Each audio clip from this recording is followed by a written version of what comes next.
जय श्री कृष्णा। कैसे हैं बच्चे आप लोग? आज का जो इम्पोर्टेंट टॉपिक है वो क्या है सर? वो है एक्रूअल कॉन्सेप्ट। कौन सा कॉन्सेप्ट है?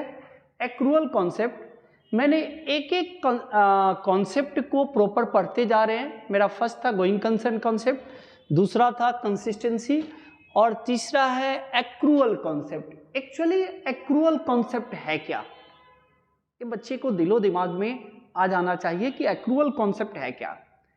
तो तीन एजम्पशन हमारे एएस के through institute as per accounting standard AS1 issued by the Institute of Chartered Accountants of India, ये तीन एजम्पशन को बोला है। जितने सारे कंपनी है, जिस कंपनी का ऑडिट होगा, वो तीन चीजें को प्रॉपर ध्यान में रखकर अकाउंट्स को प्रॉपर रिकॉर्ड करेगा। ट्रांजैक्शन को क्या है सुनते हैं, प्रॉपर ध्यान से सुनिएगा। पहले तो एक्रूअल कॉन्सेप्ट है क्या उसके बारे में पढ़ते हैं।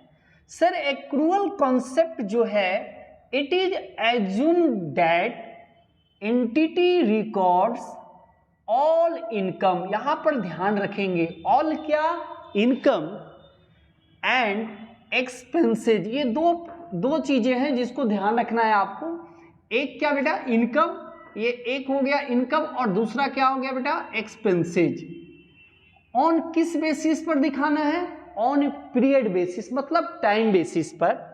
There are not recorded on payment basis. अब ध्यान से मेरी बात को सुनेंगे कि सर यहां पर इनकम और एक्सपेंसेज को कैसे, इनकम को किस तरीके से रिकॉग्नाइज किया जाएगा और एक्सपेंसेज को कैसे रिकॉर्ड किया जाएगा। ध्यान से सुनते हैं। देखिए सर, पेमेंट बेसिस को रिकॉर्ड नहीं करते हैं और टाइम बेसिस को रिकॉर्ड करते हैं। ये जरा बताएंगे ये क्या चीजें आप बता रहे हैं? जब हम अकाउंट्स मेंटेन करते हैं तब हमारा अकाउंटिंग एक्रूअल बेसिस में मेंटेन होता है। अगर मेरा ट्रांजैक्शन अभी हुआ, अभी कोई अगर हम ट्रांजैक्शन किए, वो क्रेडिट में ट्रांजैक्शन हो या कैश में ट्रांजैक्शन हो, वो ट्रांजैक्शन रिकॉर्ड अभी ही हो जाना चाहिए। अगर मान लो कि किसी ने उधार सामान बेचा, अगर किसी ने उधार सामान बेचा, अगर मैंने मिस्टर ए को उधार सामान बेचा, ये उधार सामान क्रेडिट में जो सेल किया मिस्टर ए को, ये रिकॉर्ड इसी साल हो जाना चाहिए क्योंकि इसी साल का इनकम है। दो बातें यहां पर मैंने लिखा है, इनकम रिकॉग्नाइज और एक्सपेंसेज क्या, रिकॉर्ड। क्या होना चाहिए? सेम ईयर में, सेम ईयर में। ध्यान से सुनते बेटा, एक एग्जांपल छोटा सा लेते हैं। सर मेरे पास 20 और 21 का मैं अकाउंटिंग ईयर कर रहा हूं और ये हमारा ईयर एंडिंग अकाउंटिंग ईयर है। मैंने क्या किया बेटा, मिस्टर ए को ध्यान से सुनते बेटा, मिस्टर ए को मैंने 10,000 का गुड्स क्रेडिट सेल कर दिया। मिस्टर ए को मैंने 10,000 का क्रेडिट सेल कर दिया, मतलब हमारा क्रेडिट सेल हो गया। हम किस में सेल किए हैं? क्रेडिट सेल में। ध्यान से सुनेंगे।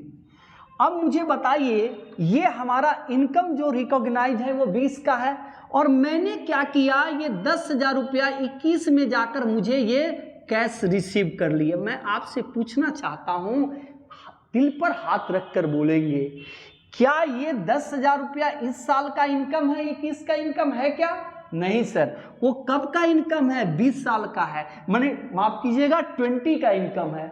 आप मुझे बताइए, आप क्रेडिट सेल 2020 में कर रहे हैं, आप पेमेंट दिखा रहे हैं इस 10,000 का ड्यू आप 21 में। क्या आपका, मैं पूछना चाहता हूं कि भैया आपने क्रेडिट सेल कब, किस साल का इनकम था?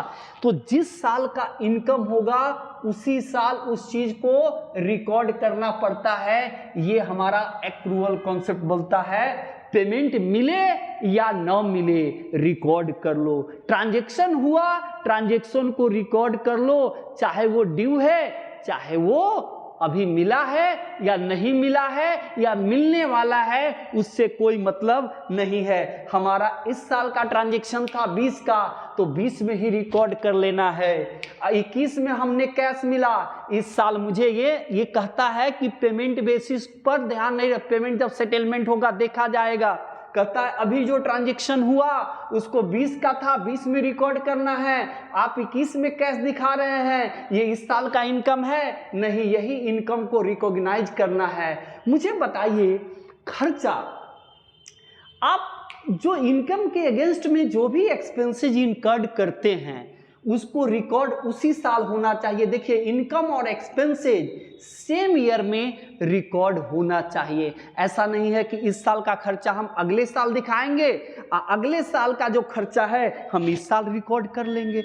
इसीलिए बोला कि it is assumed that entity records all income and expenses. दो बातें आपको ध्यान में रखना है कि इनकम को रिकॉग्नाइज कर लीजिए और खर्चा को रिकॉर्ड कर लीजिए। सेम ईयर का होना चाहिए। इस साल का अगर खर्चा है तो इसी साल रिकॉर्ड होगा।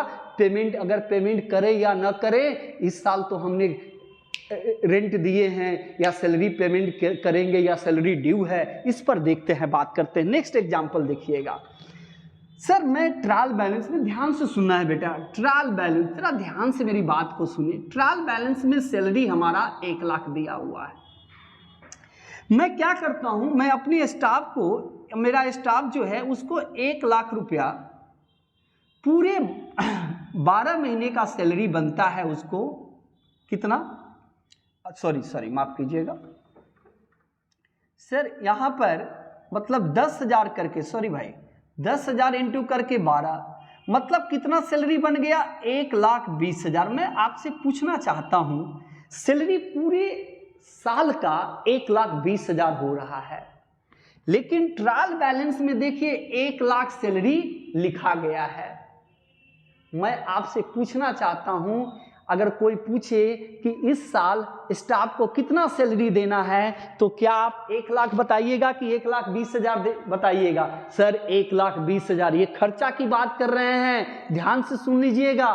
मुझे बताइए अभी भी 20,000 रुपया हमने क्या किया, सर हमको बाकी है। इसका मतलब है इस साल का खर्चा है तो इसी साल रिकॉर्ड करना पड़ेगा। ये हमारा एक्रूअल कॉन्सेप्ट बताता है। देखिए तो मुझे बताइए हमने पीएल बना लिया।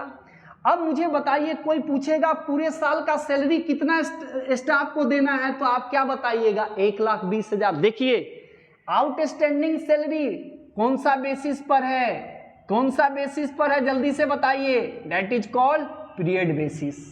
समझ में आ रहा है?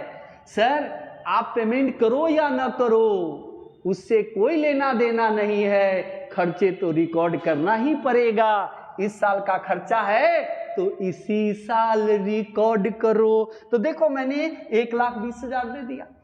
अब मेरा खर्चा 20,000 अभी भी बाकी है, माफ कीजिएगा 20,000 अभी भी बाकी है। पूरे साल का 1,20,000 खर्चा है, पूरे साल के खर्चा दिखाना पड़ता है। मुन्ना मुझे बता मुन्ना कितना बिजनेस का लायबिलिटीज रह गया? तो 20,000 हमारा बिजनेस का लायबिलिटीज है जो अभी तक हमने स्टाफ को पेमेंट नहीं किए हैं। अब ध्यान से सुनते हैं मेरी बात को। मैंने 3 फंडामेंटल अकाउंटिंग एजम्पशन पढ़ाया, 3 कॉन्सेप्ट आपको। पहला कॉन्सेप्ट था जिसको बोलते हैं गोइंग कंसर्न कॉन्सेप्ट, ये मानकर चलिएगा कि बिजनेस कंटिन्यू चलता रहे। दूसरा था accrual concept, consistency concept, same accounting policy को एवरी ईयर फॉलो, पॉलिसी आपका चेंज नहीं होना चाहिए बार बार, जो आपका रूल्स रेगुलेशन है अकाउंटिंग वो प्रॉपर मेंटेन। और तीसरा मैंने पढ़ाया एक्रूअल कॉन्सेप्ट, ये बोलता है कि भैया टाइम बेसिस पर काम करो, पेमेंट बेसिस या सेटलमेंट पैसा जब मिलेगा तब नहीं भैया, रिकॉर्ड अभी करो, मिले या ना मिले। तो देखिए इसीलिए हमने इनकम को रिकॉग्नाइज की बात की है, एक्सपेंसेस को रिकॉर्ड, मतलब अगर हम इनकम के अगेंस्ट में जो भी खर्चा करेंगे वो सेम ईयर का होना चाहिए। अगर इस साल का खर्चा है तो इसी साल रिकॉर्ड करेंगे, पेमेंट के लिए नहीं बैठे रहेंगे, आएगा आएगा तब रिकॉर्ड करेंगे, आएगा आएगा तो इस साल लिख लो ना, आएगा आएगा क्या लिख कर रखो ना, प्रॉपर मेंटेन करो। यही तो हमारा एक्रूअल कॉन्सेप्ट बताता है। 3 फंडामेंटल यही बताता है कि प्रॉपर अकाउंट्स को मेंटेन करना चाहिए, एक्सपेंसेस को या इनकम को प्रॉपर रिकॉर्ड करना चाहिए। Thank you very much.